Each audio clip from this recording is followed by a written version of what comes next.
So, good evening, Tathagat. Hope all well. Thank you so much for joining me today on this Coffee Chat series, session 2, I would say. Uh, a bit different from what people would talk on shows like Coffee with Karan. This is going to be more on impact. And I would like to thank you for accepting the invite and joining me here. This is a invite-only event and streamed in parallel on LinkedIn.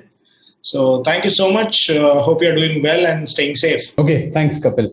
No, thank you. First of all, thanks for this lovely opportunity. And I'm doing good. And I hope you and all our listeners today evening are doing well. So thanks for this opportunity and look forward to our conversations. Awesome. So Tathagat, before we just start, why don't you, give a brief introduction about yourself?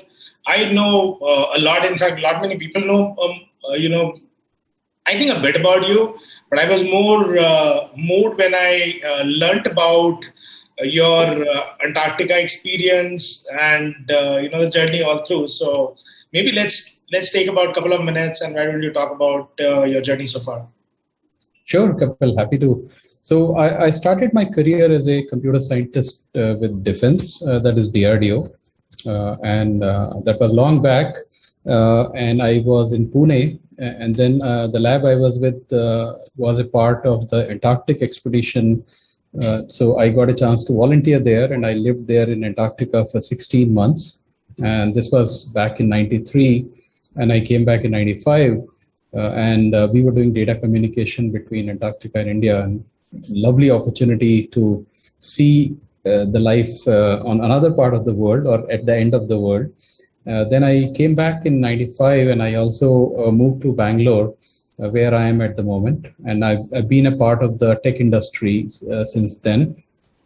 Have been really lucky to be part of the product and tech development last 25 plus years. Have had opportunity to work with companies like Siemens and Philips, Huawei, Yahoo, and other companies. And at the moment, I'm part of Walmart Labs. I head the strategy and operations function here. And my role is really to work with all the functional leaders and see how we can together create a synergy between different functions that we do. And basically increase the throughput so that the sum is greater than the parts. Awesome. I think that's very interesting. And also, after 25 years of experience in the industry, you seem to be pursuing your PhD. What is that all about, and why PhD now? And what's the area that you're focusing on? Yeah, no, absolutely. So, PhD has been a long held dream for me. I come from a family of educators, so in some sense, if you are only a master's degree holder, you are seen little lightly because everybody else is a PhD holder. But on a more serious note, I think PhD is something which to me is, as my professors say, it is a sign of you being an independent thinker.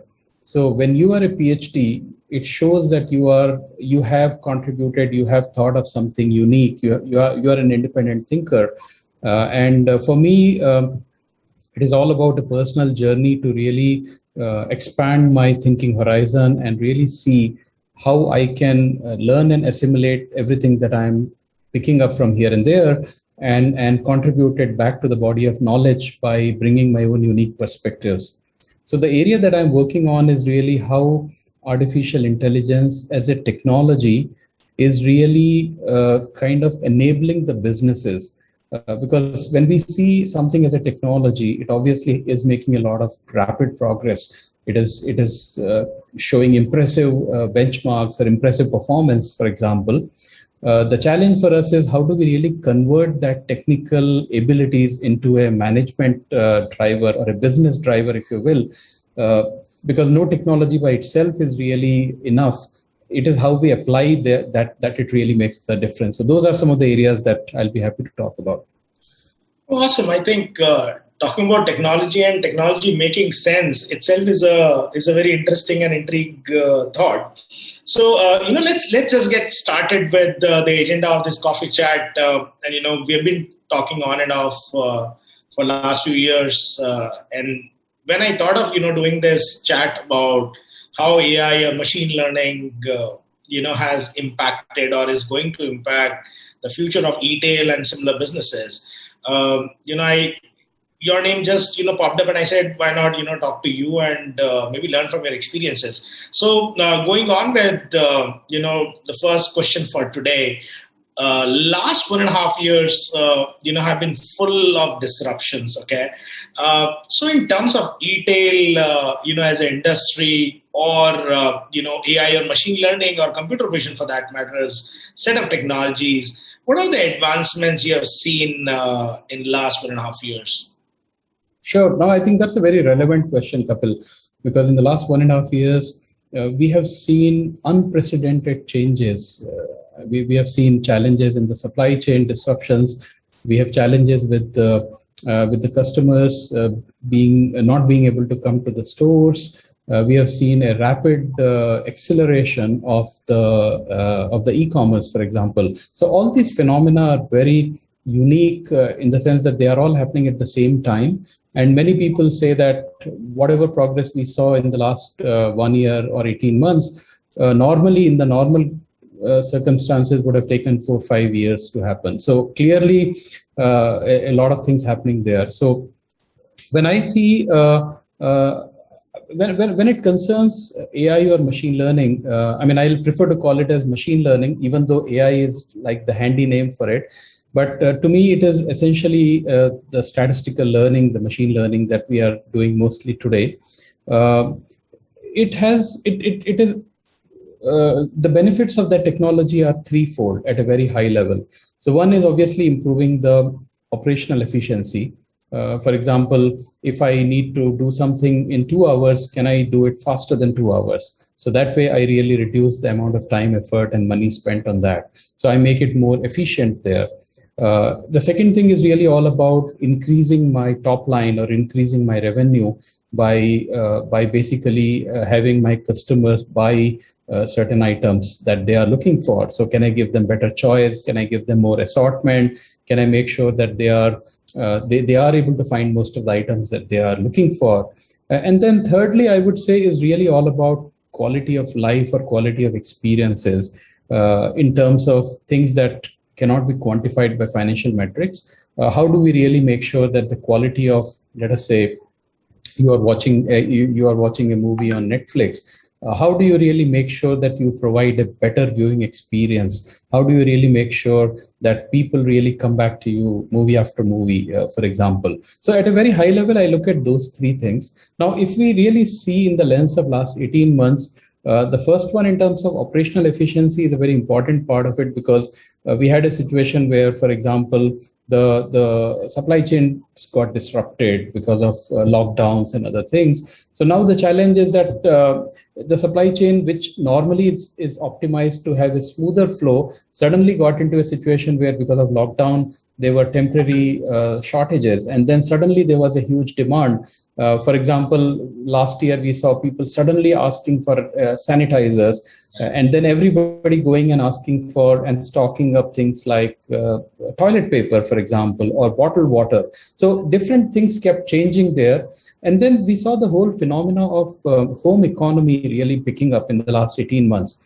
And I think home economy has become a very important phenomena for all of us, because whatever we used to do in the workplace, people are buying food from there, people are having a multiple router connections, people have power supply or UPS solutions there, people even might need an air conditioning solution. So we are seeing a lot of those things there. So obviously it has been an important thing to, from a retail point of view, to be able to serve the customers better, is the part of it. So I think if I see, and then people didn't want to go to the stores. People wanted to make sure that, hey, there was a new term that was coined, which is fear of going out, or FOGO, because people were really not comfortable getting inside the stores. So obviously there were a lot of other solutions, like in terms of buy online, pick up from store, which we did in the US. So for example, people are able to browse it, and we have 130 million items on the Walmart.com.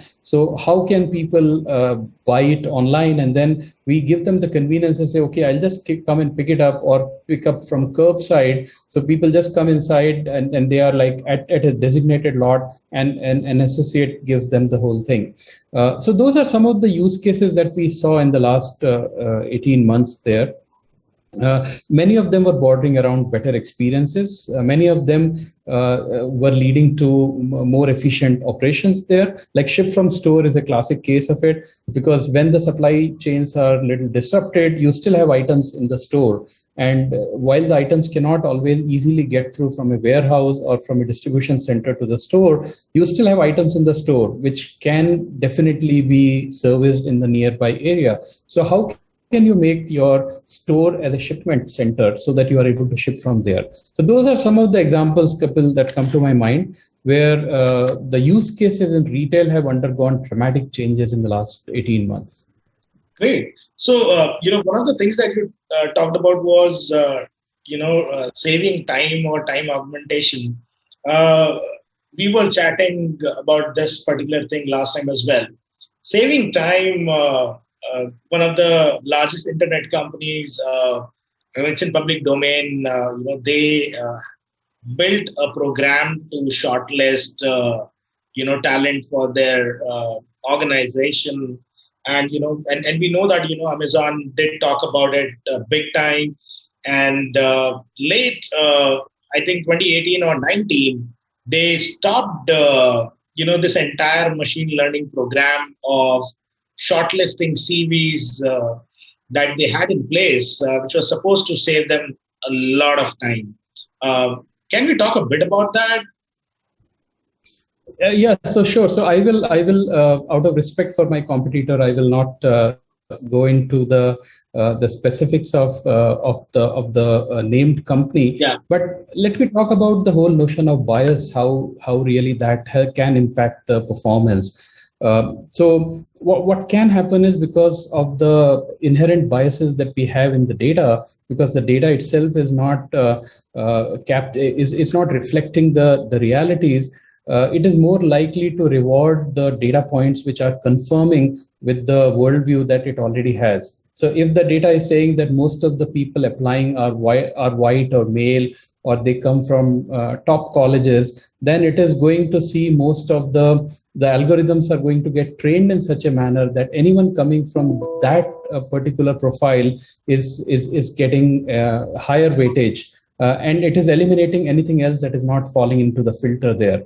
And those kind of things, nobody will design it as a bias. I'm sure everybody wants to use the technology responsibly, but then the way algorithms over a period of time kind of mature or evolve, they end up creating a scenario where inherent bias is the inadvertent bias can creep into the algorithms, and that can have a very severe detrimental effect, because people are getting shortchanged, or women are not being identified as the qualified candidates. I've heard of a lot of stories, data points.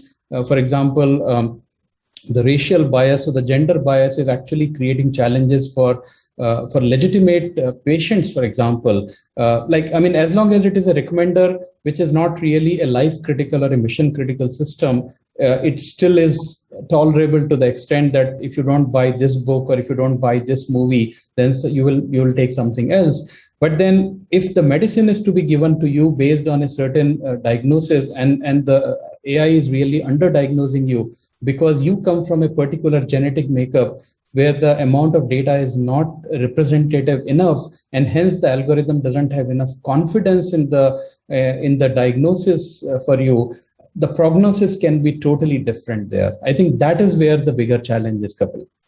Yeah, I think it's largely to do with bias because any technology or any advancement comes with certain challenges, and I think you talked about a very important point there that algorithm doesn't differentiate. It's basically dependent on the data which is there, and that plays a very important role.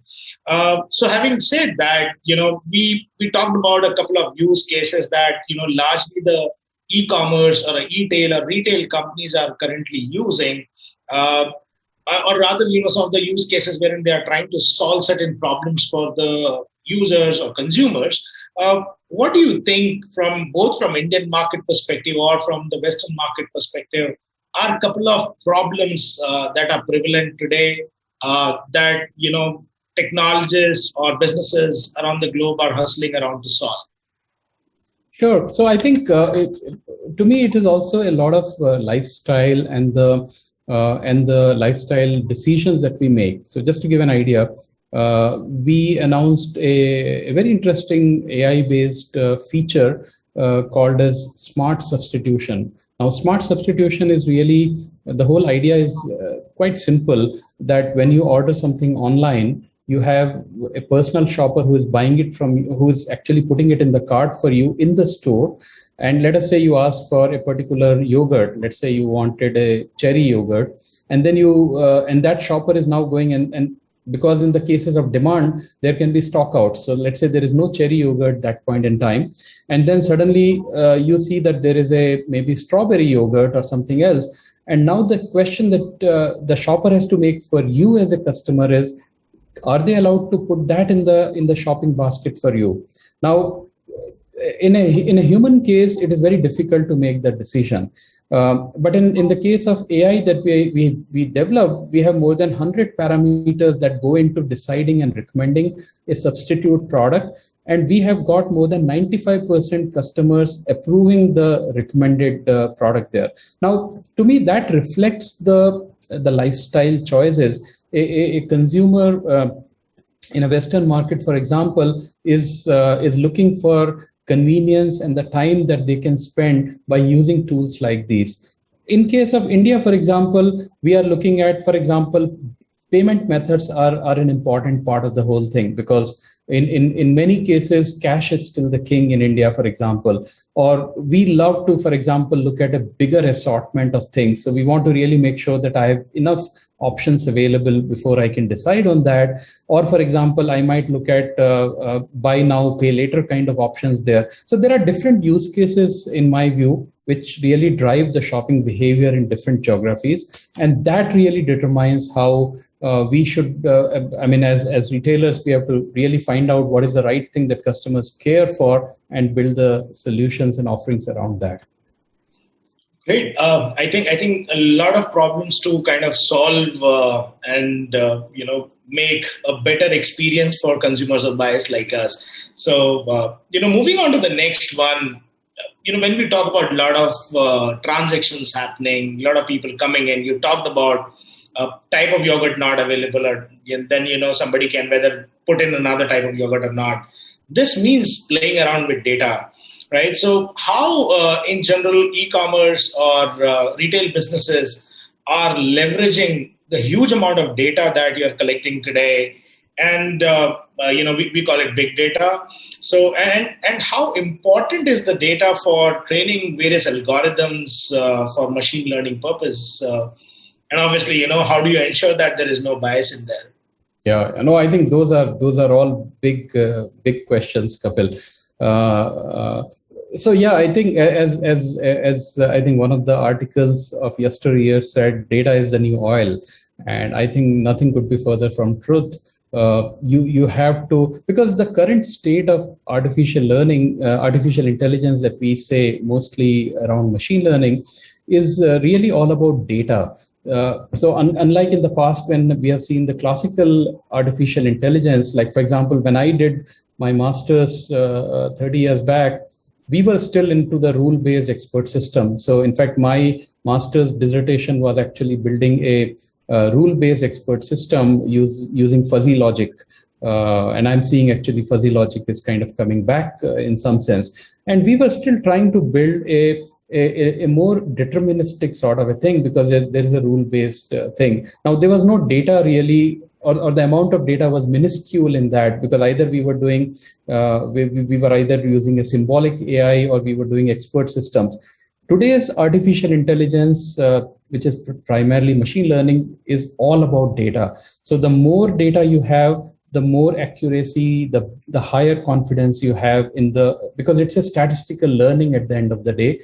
We are trying to find a strong correlation between X and Y variables, and then we say, hey, there is a very high confidence that if X is this, then Y will be this. So the more data you have, the more confidence you have in the predictions there. So obviously that becomes a challenge there. Now, when it comes to human data, when it comes to people data, it can be a very, very slippery slope, because we have to make sure, everybody has to make sure that they are using data with responsibility. There cannot be any two ways about that.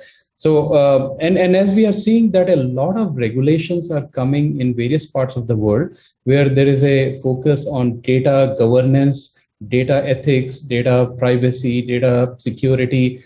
So companies, and I'm seeing that there is a acceleration for really putting the legislations in place there. I personally, as an AI researcher, I think that is the right thing to happen, because the reality is that if you see, for the last 30 years, we have been watching movies where we have shown artificial intelligence to be that Frankenstein monster, whether you watch Arthur Clarke's Space Odyssey 2001, where you have HAL 9000 computer, or you see Terminator, or you see any other thing. Hollywood and has created some kind of a perception about the whole dystopian future with in the machine age, right? And I think people are a little concerned about some of those things that they have seen. We have, true or not is a different thing. We have to really help them by putting the right governance frameworks in place, so that when people look at, oh, this is artificial intelligence, they know that it is not something that that is not answerable, that is not something that is intransparent, that is not something which cannot be audited, and so on. So I think the key challenge that's coming from my point of view is that from a regulatory point of view, there are regulations coming, whether it is GDPR, or whether in India also we see our personal data protection bill, which has things like, for example, right to forget, right to be forgotten. So because the data cannot be held in perpetuity, it has to be seen as data with responsibility. And if I believe that that data should not be used beyond a point, then I should have some way to do that. So I think, and then the companies have to really understand those principles and really build those products and services around those regulatory frameworks, because that will bring the confidence in an average user that, hey, if I am doing business with this particular company, my data is safe, it will be used responsibly, and so on. So I think it's a two-way street. We all have to grow up in our understanding of how the data has to be used as an organization. The law and agencies are really helping us by coming forward and giving us the right tools and technologies. And then as consumers, we are becoming more aware of what the data will be and how it is being used there. So I think all the three, in my view, have to go together hand in hand. Awesome. I think it's kind of connecting the dots for me in terms of the way I wanted this conversation to be, in terms of being a free flow conversation. It then brings me to a very interesting point when we talk about so many challenges today. When we know that this technology actually started to exist maybe a few decades back, and we are talking about exponential change, growth, 27% plus CAGR in terms of technology adoption. Going with this growth rate, will humans be still relevant in future? I'm amazed and astonished at the same time. Yeah, that's a deep question, Kapil. That's a very deep philosophical question of what will be the role of human in this society in 20, 30 years if things continue to happen at the same pace. I personally, I mean, obviously, nobody has the answer. Nobody has the right answer.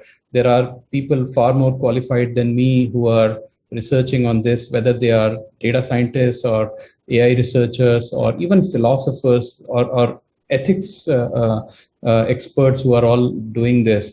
One thing to me is clear that every industrial revolution has brought in manifold technological advancements that have led to productivity improvements.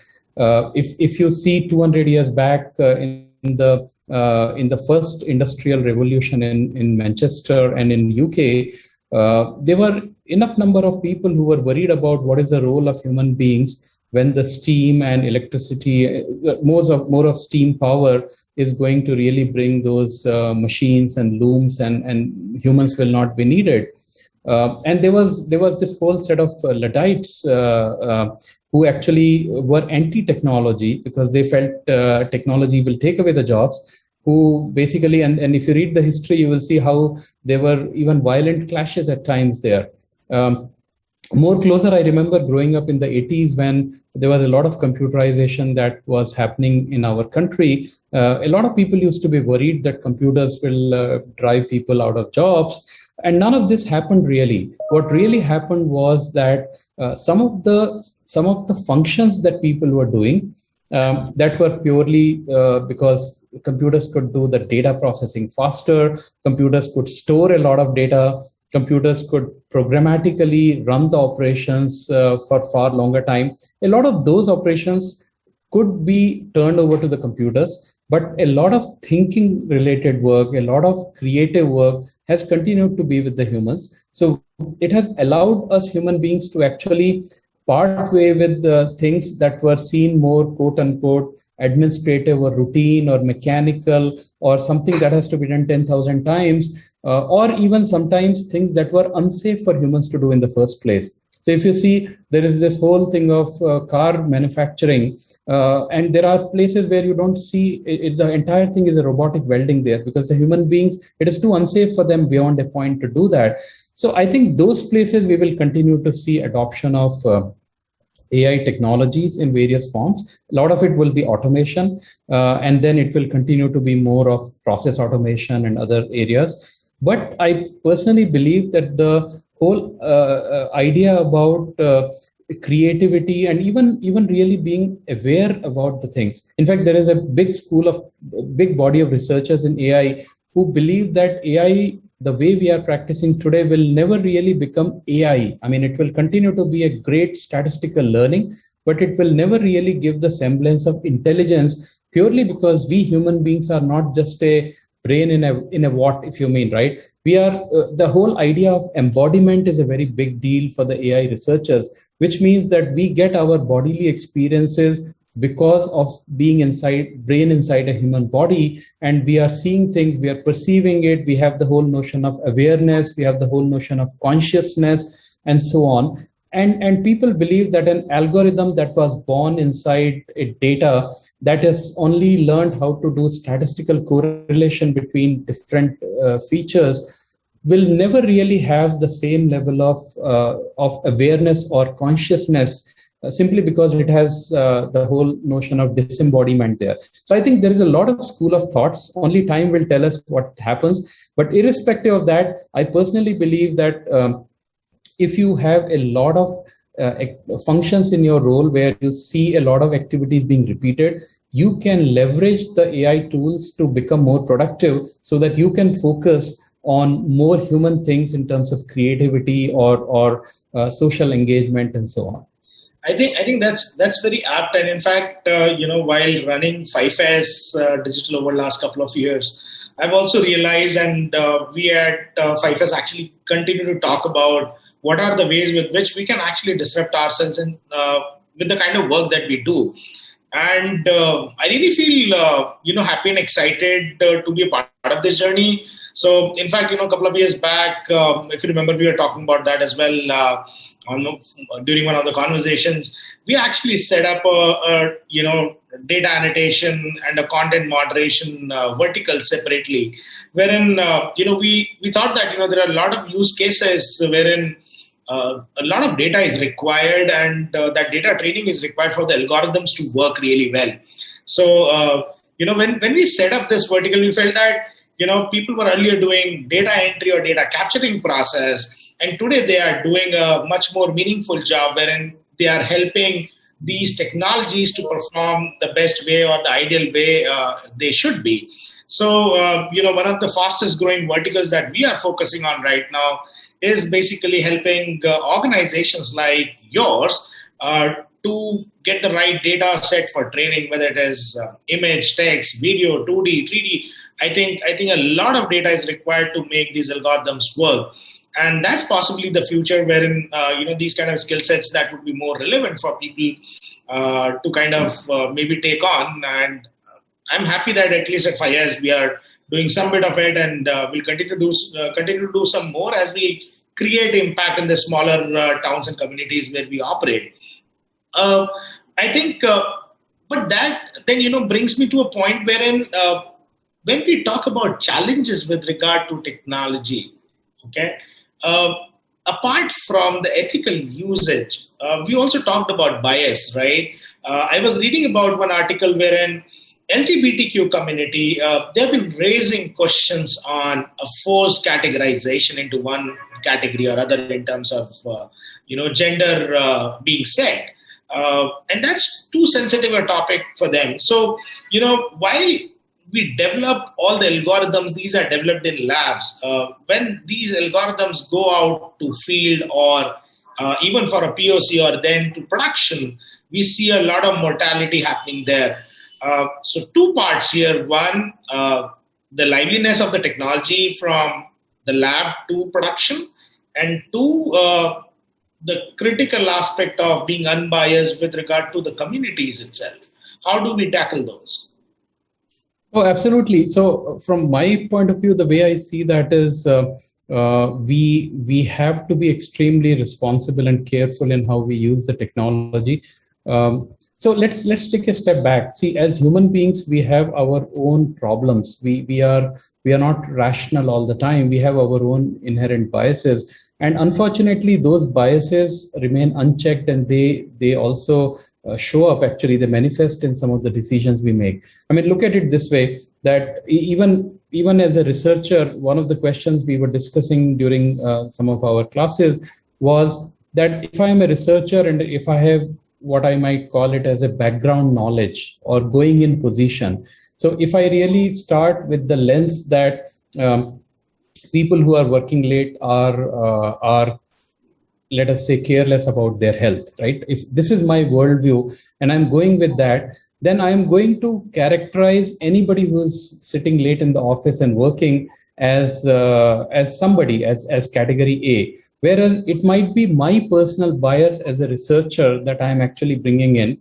because research or data by itself is value neutral. There is no value by itself it attaches to. It is we human beings who do that. So I think that's the first thing that we have to do. We have to basically make the data value neutral. That's the first thing.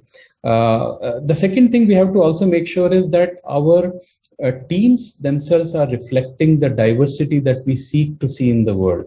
So, for example, if we have people who are adequately representing all the constituencies, then that will make sure that people are bringing in the right questions. For example, when they are testing something, they are saying, hey, so I'll give an example of one of the researchers, and there is a very interesting, she has websites. I'm not able to recall the name, but she was an MIT student, a PhD student at MIT. And as a Black student, she found that the facial recognition softwares were not recognizing her, even though they were recognizing her white colleagues, actually. And then she gradually took the whole thing, and then she found Algorithmic Justice League, and there are a couple of TED Talks that she has delivered on that. So the point is that the first step in any problem resolution to me is awareness. The first thing we have to do is to become even aware that there is a problem there. Second is to bring enough number of people who respect the diversity of point of views, to make sure that we say this is not an anomaly, but this is how the data is, and we should not really call it as an outlier, but this is what the data is right now, and now let us see how can we really address the data in a way that we are respectful to all the constituencies. And then obviously testing is a big thing. Like we have to test it all the time, understand the limits to which my algorithms are working. If my algorithm breaks down at a certain point, I really define those boundaries and say, because no solution can work for every condition. We are not saying that we are seeking a utopia there. We are saying that let's understand what are the boundaries in which the results are they start deteriorating, and really make sure that before we get to that zone, we are really being careful about the context in which the data is coming there. So I think those are some of the things there. And now I'm seeing that there's a lot of focus coming on, for example, things like explainable AI, where you are really bringing in a perspective of why a certain decision has been made. If you apply for a loan and if you are denied a loan because of your age or because of your gender or because of your sexual orientation, then the same algorithm will have to be answerable and say on what reason. Because as a human being, if I do that, you can ask me and say, hey, Tathagat, how did you do that? Can you help me understand on what basis did you do that? But today, especially with the deep learning, we cannot define it or we cannot articulate it in a human readable way. I mean, it will be some gibberish that will come there, which we cannot understand on what basis. So I might say, I denied you the loan because I saw that you have not given the EMI for last 3 months, or your expenses are hitting too high. I see a lot of gap between your disposable income and the loan that you are applying for. But when it comes to a deep learning algorithm, I may not have all those things today. So a lot of work is happening on bringing the explainability part to that. So whether we are talking about an LGBTQIA context or we are looking at any bias in general, the algorithm by itself doesn't know what bias it has. The algorithm is, like I said, in my view, algorithm is a value neutral entity. It is we who are really seeing. So I think it's important for us to really do enough level of testing and make sure that we are bringing in the whole explainability part. We are doing enough testing. We are defining the boundary conditions. We are making sure that any sources of inadvertent bias are being eliminated, whether through the team members, whether through the data sets that we are using for training, or whether through the test data that we have. These are some of the things that come to my mind, Kapil. I think that's a very important apt point that you made about explainability. How about being transparent, right? So, like for example, today I can be as transparent as possible to you, but how do you ensure that these technologies that are going to kind of be the future of work, as people or experts are talking? What about transparency? How do you envisage that we'll be able to bring transparency with the technology, because people trust what they see? That's true. So I think, in general, I would agree, but I also want to offer you a little devil's advocate argument on that. So yes, in general, transparency is important so that we are able to say, hey, why did I make that decision? Why did I give you that recommendation? This is based on this data I've seen in the last 1 month, or I've seen in the last 3 months. So you are able to provide you're able to substantiate your recommendation. But now the challenge is that over transparency very counterintuitively can actually be a little dangerous thing. The reason why I say that is, for example, let us say if I have a system where I know exactly on what basis a certain decision is going in my favor, then I have every opportunity, because in every time and age there have been people who have tried to break the law, and there's always a possibility of people playing around, and we have seen that AI is not perfect. In fact, if you see, there are videos on YouTube where there is a image recognition like computer vision algorithm, and let us say it is trying to recognize an object, and maybe that is a stop sign. And you put something on that, just a minor thing, and it is recognizing that as something else, maybe a banana or something. So now you have a situation that with a minor amount of change in a pixel somewhere, it is totally changing the entire thing there, right? So I think those are also important things that we have to do, because in some cases AI will be used for sensitive areas where it is important to also retain the right level of transparency and not have over transparency. It's a delicate thing. It's still a very evolving subject from a research point of view. From a technology, it is not a deal. for me, it is really a research issue in terms of how well it should be leveraged. That's very interesting. But, then it comes to a very interesting point. And I was actually reading a post that you did today about transformation. Then you said that, you can put anything before transformation, whether it is people, whether it is digital or anything else. And we were discussing last, when we talked about few reports that came in from, organizations like Bain. There were stories on Procter and Gamble, GE, that, most of the transformations that have happened, because this is also a kind of transformation when, we are transforming from a traditional way of doing things to a more machine-driven decisions.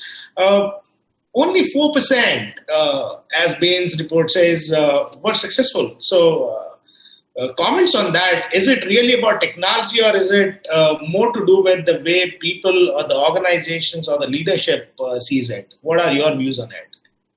Yeah, that's a very important question, and I've been seeing the transformations in multiple ways in my past roles, and one thing I have seen is that people almost always seem to think that buying a new tool is going to transform me. I've seen that enough with agile transformation, and people don't realize that unless you really change the structure of the organization to be commensurate to structures and policies and the organization design to be commensurate to the new normal, we are still rewarding people for a certain behavior, but we are asking them to operate in a new behavior. And that can cause enough amount of challenges there. No new technology can change if people don't know how to use it. Organizations don't change their organizational processes. For example, the skills needed, or for example, the reward structure that is needed to do that. I'll give a very small anecdote to just illustrate my point. And 100 years back, when Henry Ford built his famous assembly line production, he actually changed the process. Before that, the cars were being were being made in a handcrafted manner, right? So every car was handmade there, and there were literally hundreds of car makers. But he brought in the whole assembly line where everybody would work on one assembly line and make car. Now, he changed the technology by bringing things like moving assembly line and mass production and other things there. But guess what? If he had not changed anything else, it would have been a challenge. But what he did was he eliminated the whole system of craftsmen, and he brought in the division of labor. So the division of labor, which is a major management innovation, that while people might disagree or say that it is good or bad, I'm just again being value neutral on that. So there is a supervisor and there are workers, and the job of each worker is really to own a certain work item and do that. Now, he was the first one to actually delink the education with the job. And there are historical records that says that people could learn the new craft within 5 minutes. Now, it did not require years of work. Anybody could actually apply for it. And then he changed the compensation when he realized that, this was a new kind of a work. He changed the wages from $2.50 to $5 a day, which was the highest in the industry those days. So that's a great example which shows that mere introduction of technology is not enough. You have to change the way you are set up. You have to change the kind of skills people should have. You have to change the kind of reward structures that you have. And that is where I think a lot of transformations really fail. And I think we have to be careful as we go into the AI world, because the future is almost $15 trillion of economic impact in the next 10 years. And a lot of organizations, while the technology is available on the internet, they will be able to do that. But I think it will be really the softer aspects of the organization, the design, structure, competencies, reward structures, and what have you, that will really help us understand how well an organization really adapts to the new way of working. Awesome. I think we will continue to talk about this very interesting topic on and on, but we are really running short of time, and we are actually out of time. I'll just request you to stay with us maybe for another 5 minutes, and we'll try and wrap up. And I'll just move on to say maybe the last topic that I want to touch base on in terms of e-commerce or e-tail businesses.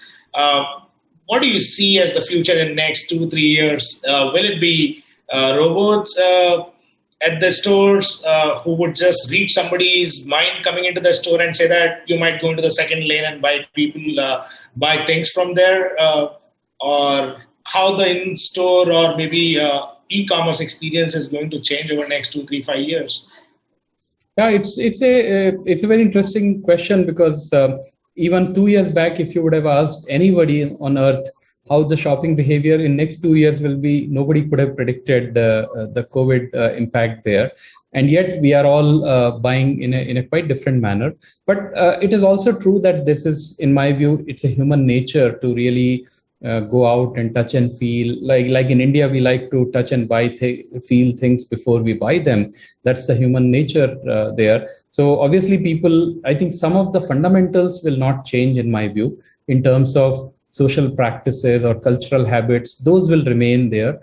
The key will be to use technology to help people make better decisions, faster decisions. The key will be for retailers to really build products and offer products that offer more customization to the customers, quick deliveries, better payment options, a more flexible return policies. Those are some of the things that are, I think, goes without saying. But also, I think the new technologies will open way for more sustainable consumption. One of the big criticisms in today's world is the whole single-use plastic and those kind of things. I think sustainability will become a big thing in my view in the coming time. The usage of digital channels will be an important part of the whole thing there. And I think we will continue to see AI and machine learning being leveraged for all the three things that I highlighted before, which is how the organizations can improve their operational efficiency, how can they really improve the top line of the businesses by connecting better with the customers, and third is from the customer's point of view, how can they get better experiences, which maybe through AR, VR, maybe through other ways in which they get more immersive experiences. But those things, to me, will still continue to be the broad themes, and the specific instances will be really woven around them. Awesome. I think that's a very interesting point. And in fact, at FiveS, while working with various e-commerce companies or retail companies across the globe, we have seen those transformations happening, change in thought happening, and we've been helping some of them too. And I think it is pretty much evident, visible that the way we work or the way we think are changing because largely driven by technology. Decision makings are much more faster, leaner, and more directional. So I think it will continue to evolve, and I'm sure that one very specific point that you mentioned towards the end around sustainability, diversity, inclusivity, all these things will become more so important. And we are poised for a great future, hopefully, both as an industry, if we talk about retail or e-commerce, and maybe the humankind gets better and people become more closer to each other with technology maybe playing a positive role there, right? So thank you so very much, Tathagat, for joining us today. Unfortunately, we could not take any questions. Some of the questions we tried capturing within our chat itself, but I'm sure that there will be many more chats that we'll do in future. Really appreciate all your time. Closing comments.